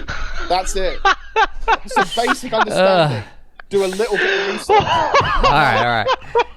If you don't even take the time to care, even just a little bit, and you're wasting everyone's time. All right. So for Rua's health, I'm gonna move to the next question. Okay, so his blood pressure stays down. Before we move on, all right, hurry. One comment here. The fast version of this comment that was about to come from Rua's next 30 minutes of chat is literally Google that shit. Yeah, it's a hell of a drug. In all fucking sincerity, if you play a job, it does not matter whether it's Final Fantasy XI or any other of the MMOs out there. If you play a fucking role in that game and you ain't willing to learn how to play that role, do not waste the other people in your group's parties. Whether it's 5-man groups or 40-man groups or 64-man groups. Get the fuck out of here if you just want to. All right, next question. Waste people's time. Bob took right now. Yeah, Bob took 30 minutes of the 5-second thing. I had to hiccup trying to hold back a burp. It's okay. Okay, so how do we take Summoner? Okay, let's say we ignored what you all just said. Okay, if the abilities that we just went over wasn't a thing, how do we take Summoner from less from a hero to 0? This is the exact question. So to move away from Conduit, what can be done to the job to make it more useful to where you don't just see people shouting to utilize the Conduit ability from Summoners? Frod. Go ahead and start. So you want Summoner to be more useful in a party situation in, say, buff and support roles? I mean, I think that's where they were going with the question, but I'll let you elaborate on that and then kind of kick it over to Rue or whatever. The problems I have with Summoner in a buff role right now is basically the buffs players want are not the buffs that I have, or the buffs players want are on different avatars than the ones that I need to use right now. To make it more useful for other players, I would need to be able to swap avatars faster, maintain Avatar's favor when swapping. Yep. Yeah, that's a good point. Yeah, I noticed that when I don't even play the job. That should be a thing. Yeah, I agree with that. Well, let me combine two questions here because I think this might make it easier to answer. Is one, what would it be to make Summoner easier or a better support job now? And what could you do to adjust current abilities to make it more viable as a damage dealer versus other DPS now? Like, if you Bard buff a DPS, they're good to go for 10 minutes versus a Summoner is good to go for a minute. You know what I mean? So what could be done for existing abilities? I know. Let me take this over real quick. You're confusing Conduit with regular damage dealing with a Summoner. Over an hour, Summoners maintaining their DPS has no issue. Like me, I've got enough self-refresh that I can just keep blood packs going for an hour straight. The problem more is the hard limit of 21 seconds. How fast can melee weapon skill? Something like 3 or 4 seconds? Yeah. Yeah, roughly. Fast. I need to be able to blood pact at that rate. Apogee was a good first step, but it doesn't get me near enough. And unfortunately, if I'm blood pacting at that rate, I am just hemorrhaging MP. Even my almost 20 a tick refresh won't be able to keep up. Yeah, that's a fair comment. The other flip side of it is we have what feels like a really low damage cap. 99k is really low. And I reached that a gear set ago with just Apogee. Okay. With the new gear as it's coming out, I'm not doing more damage. There's no difference in my output. I seem to recall that in previous entries in the series, Summoners could indeed break the damage cap. I think in Final Fantasy X, Yuna was the first one that could actually break the damage cap completely. So maybe some avatars need to break the damage cap. The last thing in 11 to break the damage cap was what? Either Corsair Barrage. Corsair or Ranger. Any Gandhi. Yeah. Sorry, let me continue. Okay. Was that one weapon skill for, was it Corsair or Ranger? And I was the one who submitted the bug report on the forums. You son of a bitch. And got so much hate. You son of a bitch. That's why my True Flight can only do 99k. Well, to be fair, Rangers can still break the damage cap. Anyone watching this who's got a Gandiva. Gandiva barrage can break the damage cap easy. You don't see it, but fuck, it does. That'll do some damage. Yeah, I'm building mine now. I got my Aeonic bow just for the ammo. Yeah.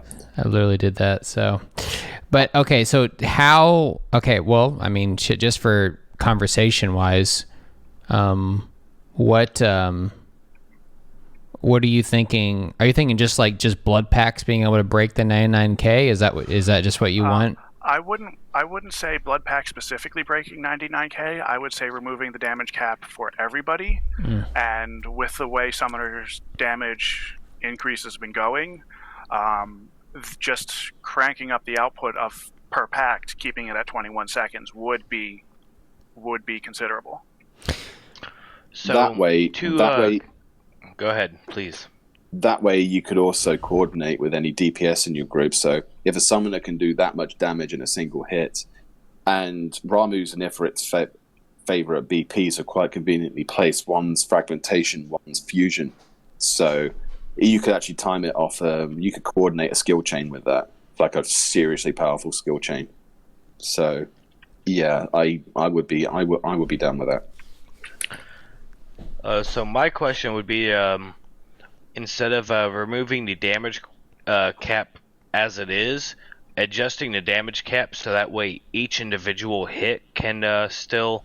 So you still have the hard damage cap of 99k per individual hit, but versus like Upheaval being a 5-hit weapon skill, Resolution being a 5-hit weapon skill, the damage total from those individual hits are uncapped, and then if it says, Resolution hits for 110k, that's because, maybe your first hit for 90k or whatever, and then the 4 hits afterwards hit for 5k apiece. I think that would be unbalanced because it would favor multi-hit weapon skills and a pretty terrible Avatar Blood Pact. But having the damage cap apply to everything would be more balanced. That way, certain weapon skills that are only 1 or 2 hits and certain jobs that only have really powerful 1 or 2 hit weapon skills won't be left in the dust behind, say, Hexa Strike or whatever the hell Monk has when they throw 20 fists in a hit. Yeah, I gotta be honest, like, I don't see summoners doing cap damage too often. I feel like the skill chain cap damage is more often than the actual blood pact itself. It's because Summoner really needs input from Geomancer. Well, actually, not just Geomancer. Those are party setups I listed there. They could all get a decent enough amount of defense down to really make a Summoner's BPs hurt. It's not all situations that need a Geomancer, but it is most. And the flip side of it is there's not a lot of good summoners out there still. Like there's players that are built for conduit burning, but there's not a lot of players out there who have the gear, the specs, and the understanding to do real damage. Like I can go out and do the tier 3 boss in I think three of the 4 Dynamis Divergence zones, and for as long as that fourth boss or third boss is out, I'm just hitting him with 99k flaming crushes for an hour straight. So I mean, I guess it's kind of. I mean, you mean there's more to gearing Summoner than just having Nirvana? Just a bit. Yeah, I get Nirvana. I'm the best. I guess this goes into another question, and this will probably be a combination of answers because I don't know how much outside of Summoner that you play, but do you think that the Summoner burn meta has kind of killed the heavy DD's like knowledge base of being able to play their job of these melees coming into and not having all the gear sets that they need to actually do what they need to do, because they're just like, I'll just get my gear and we can just grab a summoner to conduit and we'll be good, type of thing. Let me dig into this without too much profanity. Conduit burning in its first instance was Sha. That opened up gearing for so many players. What did the most damage for players' gear and skill is Merking. Yeah, I agree with you. Like, seriously, until Conduit Burning came out, Sha was the roadblock for getting those weapons. That's what made so many people so goddamn pissed, was when Summoner could reduce Sha to a joke. And suddenly people are getting this weapon all over the place. Even today now, we still have a ton of people doing Merking. You sit in Juno and you see the same fucking 3 people shout for selling Aeonic clears for 100 million. Just a moment, guys. But Summoner Burning didn't damage the meta for melees. It wasn't in a place that it could compete.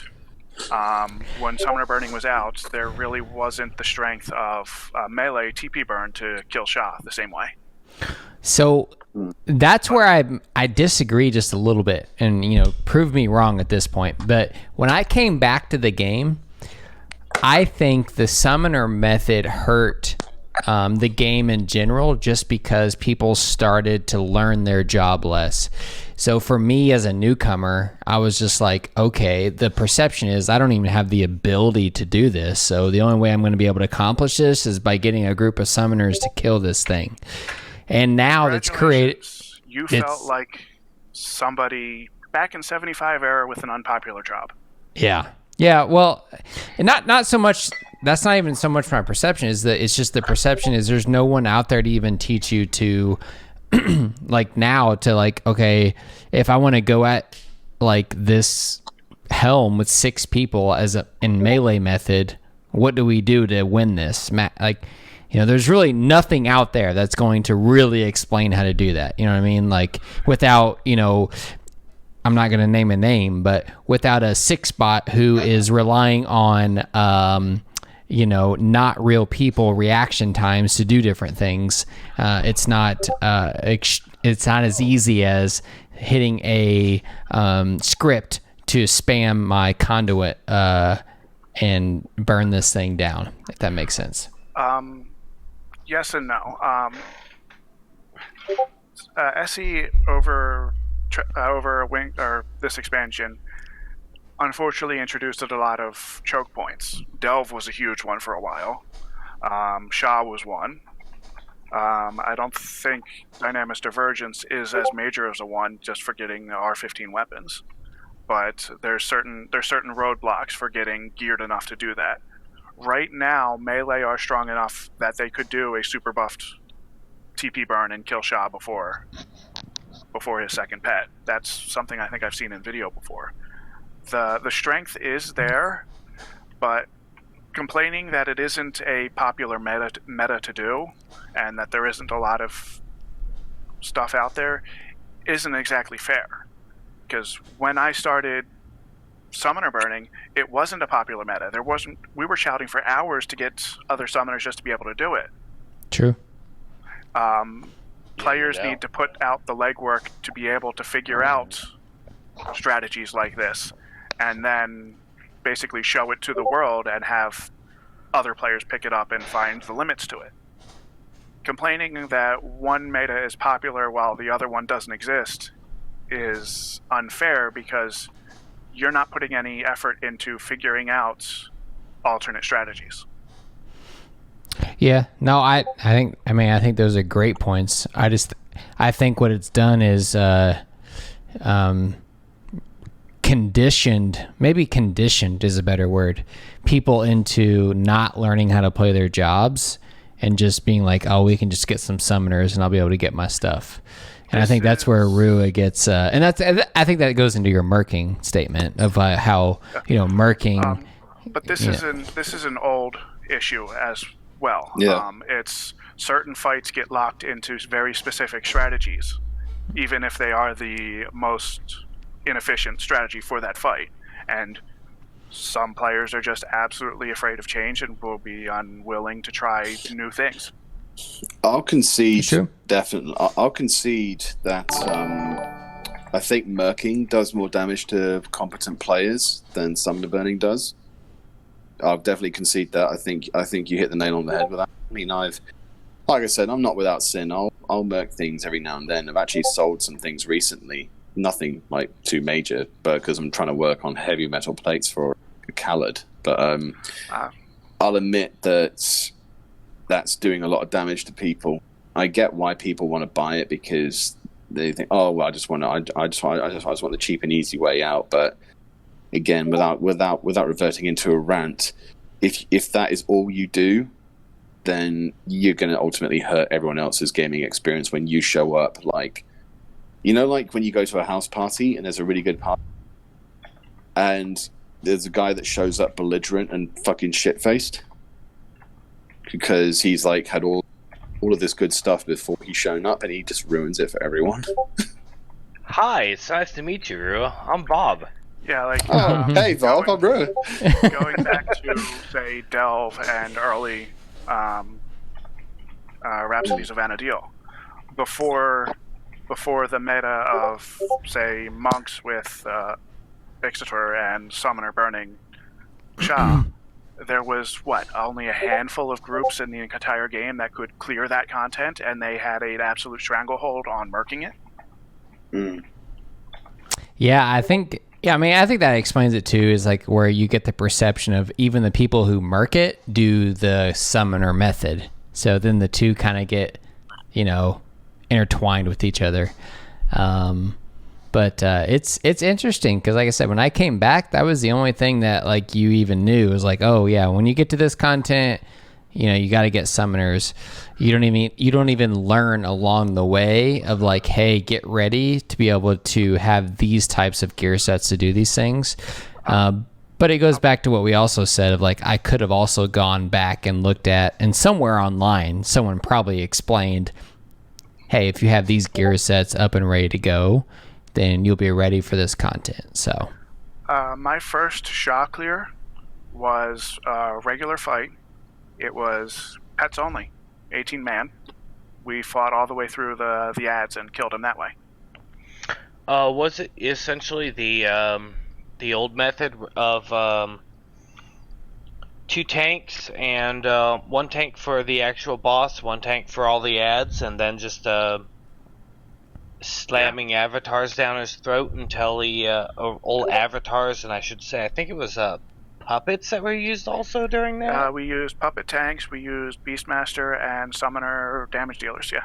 But the other thing, and this is going to sound extremely hypocritical coming from me, but 11 is built around having multiple jobs available.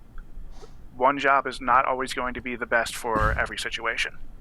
And you can give me all the shit you want for being only Summoner, but it is absolutely true. There are situations where I'm pulling teeth to get my Summoner something from an event that's completely unpopular for the job, when I could have and should have gone as something else and gotten it 10 times easier. So, it's very since humble of you. Mentioned it, and even though I briefly glanced on it before we started the podcast, do you yourself have any other jobs that you've got leveled and geared? The closest thing I could explain as geared would be White Mage, but there are certain players out there who would rather me come as Summoner and do nothing than come as my terrible White Mage. What? There's programs to help you out, but all right, well, let's just cure me, please, right? Cure me, please. Okay, well, we're a couple hours in now, so we'll do one more question and kind of wrap things up officially for the podcast. And this is the question where you said you don't even understand, so this should be a good one. So the original question was this, and then I'll explain where I think they were getting at. It says, what if Summoner was adjusted like Puppet Master, where tanks were used more as tanks, which I think they meant if pets were moved were used as tanks. So what if Summoners, I think where they were going with this was, what if Summoner pets were meant to kind of always be more active in the fight, similar to like a DPS, and similar to how pups, the automatons are for Puppet Masters. And hang on, let me finish. I know everybody's itchy to get their answer in. Let me finish. And or they introduced an avatar that was like more of a interactive, like real-time ability, like Puppet Master to like tank something. Okay, go. Now you can go. All right, let me start in on this. The first issue with that is expecting Summoner to be like another job when Summoner is its own setup. The avatars from the beginning were disposable. They still are. That's the intent of the job, unfortunately, even though it goes against Avatar's favor. Yeah, okay. The second part of that is some wish list for features that don't exist or don't exactly match what's going on, and that's something I don't really like or like to follow around. I like to approach what's there and what's possible with what is there, and not bitch about what isn't there, what I could be getting, if that makes sense. Okay. Yeah. Well, as far as I see it, and sounds really weird coming from me, given the controversy I had over the job. You're simply not matching a puppet master for durability. This guy, I think, reading between the lines, he wants an avatar to be as sturdy as an automaton. It's like, no, an automaton is like the T-1000. You kill it in one hit, or you are not killing it. On Love a side the Terminator. There are DT sets for avatars that get them pretty beefy. I don't have one and have not explored it. But that's a situation where I'm sacrificing utility in, say, favor or refresh in order to keep a pet up for some reason. Yeah. In all honesty, though, why would you ever want to sacrifice utility or even damage to keep a pet up when how much does it cost to resummon Ifrit and reactivate Ifrit's favor? Or Ramu in that case? 10 MP, but the problem with favor is it takes like a minute to wind up, so it would be about half potency, if that. Well, to be fair to the question real quick is what could you change to make these things more utility? So, I mean, it wouldn't... Yeah. I mean, I have an idea. I would simply give the avatar a good amount of innate magic evasion. Beastmaster suffers from a similar problem. Their pets don't have a whole lot of native magic evasion. But what Beastmaster has over what Beastmaster has over Summoner is that their pets have got a pretty beefy amount of HP. Yes. So, yeah. Beastmaster's pet is essentially a mob of that level, so they have thousands of hit points. Summoner's hit points are what, like 4,000 or 5,000, if that, for a pet? Yeah, avatars, I believe, have innate magic damage taken, but don't quote me on that. The gear set actually can get really high in DT bonus for the pet. I don't know the exact stats, and that's something I'd have to ask Keely or Purgatory on. Interesting. But yeah, my solution would just be to give the avatar a lot more HP, so it can actually take a hit or two. That would be my solution. I kind of feel that would be a little bit unbalancing because of the recast nature of avatars. Because if an avatar has the same hit points as a Beastmaster's pet, is it really fair that I have like 2 seconds of recast on a 10 MP spell when if a Beastmaster's pet dies, they're essentially fucked for, 10, 15 minutes? Yeah, that's fair enough. Maybe there's an ability that they could give to Summoner where it costs a lot more MP to summon the next avatar, but it spawns with increased HP and increased damage taken or something. A Beastmaster is not 15 minutes, right? It's short. Yeah, Cool Beast is about 4 to 5 minutes. It's Bestial Loyalty, which is the one because whenever you're using a HQ jug, sorry, little tangent here. When you use a HQ jug, you tend to use Bestial Loyalty, so you don't actually lose the jug. Yeah, so I mean, it's not a super tangent. Just, I mean, it's irrelevant. I mean, if there's going to be a transition in how the job is played, I mean, it's just it's no different than people learning about Incortata. I mean, and adding a gear that's specific to Incortata.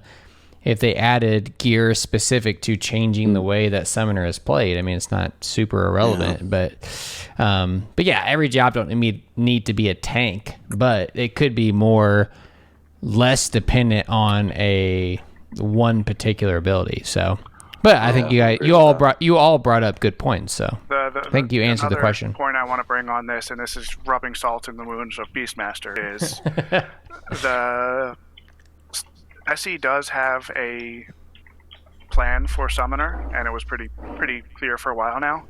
And when they decreased Beastmaster's range, they increased Summoners, specifically saying they wanted to keep them a backline job.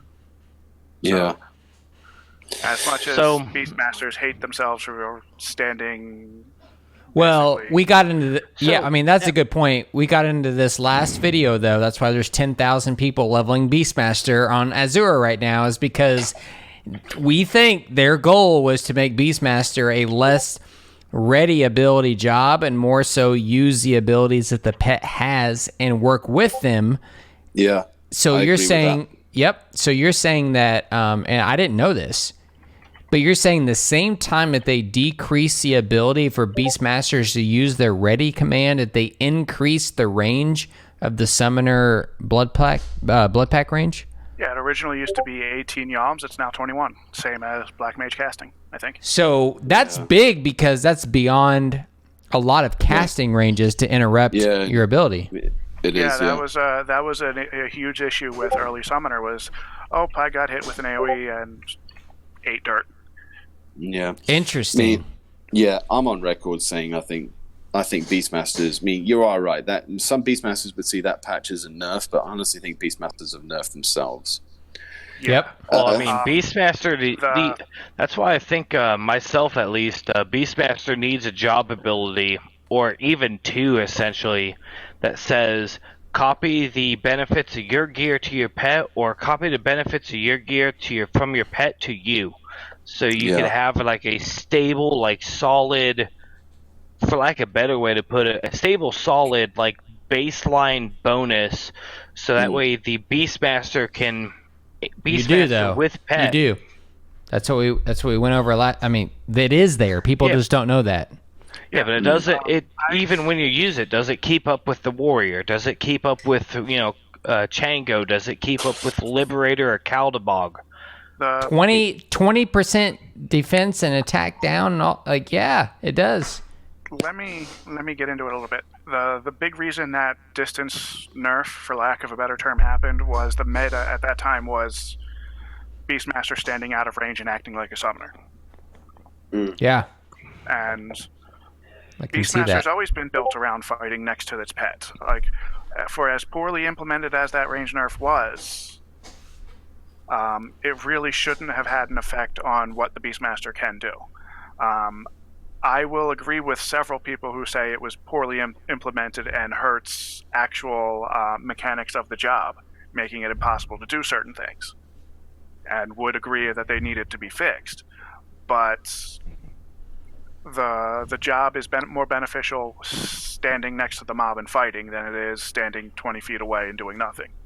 That's what Summoner's for. If you wanted to do that, go level Summoner. That's a good point. It's interesting. Well, I think we leave everyone there on something to think about. I mean, I think that's a good way to end it.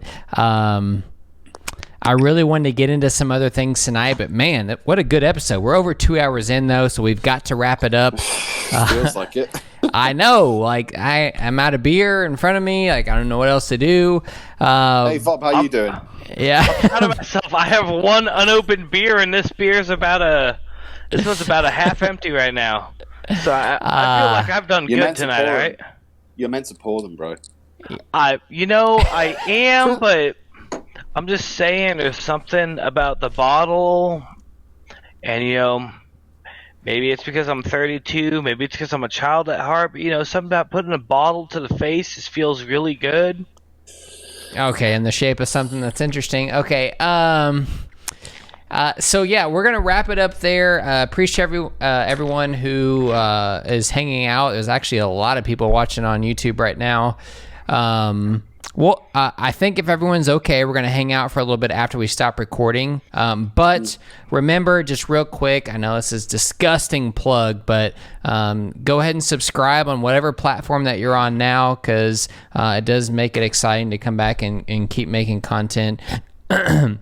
We already have another person lined up for the next episode. I'm going to name that individual now. And Bob just threw up on the stream again. But God, yes, you wish that'd bring up some fucking viewers. Real quick, we'll kick it to Rua first, and then we're going to go to Frod. But Rua, anything you want to say for you and your channel real quick that you want to say on this stream? Just thanks to those who are watching who are already subscribed to me. I've hit 5,000 subscribers a few days ago, which is pretty neat. It's huge. Yeah, nothing other than the big lads out there, but hey, it's just something that began as a passion project and is now got me 5,000 people waiting to watch what I do, so I'm quite flattered by that. Thank you. Yep. Yeah, think we're losing him. We just lost Rua. Rest in peace in the graveyard. Frod, anything you want to say, man? I really appreciate you coming on and reaching out on the forums. I learned a lot tonight, just by starting conversations. So anything else you want to end with? Kind of feel like if you want me for a second or third show, I should be open. I'm always looking for excuses to log back into 11 and do stuff. So there's that. Other than that, people can hit me up on Ffxi all the time and ask questions. That's something I can do. I think you mentioned Rua calling me out and not doing a summoner guide at one point. Yep. I've half-assed tried that a couple of times, but I've just found it easier to answer questions or point people towards actual information that's out there. Okay, well, you heard it. Everyone go on the forums right now, send Frod a message and say, teach me the ways, and we will make sure to bring you back on either to this, or I'm always looking to grow the YouTube channel in some way. So appreciate everyone being there. We'll see you on the next episode. Pay attention to all platforms, and we'll give you some hints on who our next guest is. And one last thing before we go, Frod. It's been great to learn from you and be able to ask questions as somebody who doesn't even have Summoner unlocked. I do have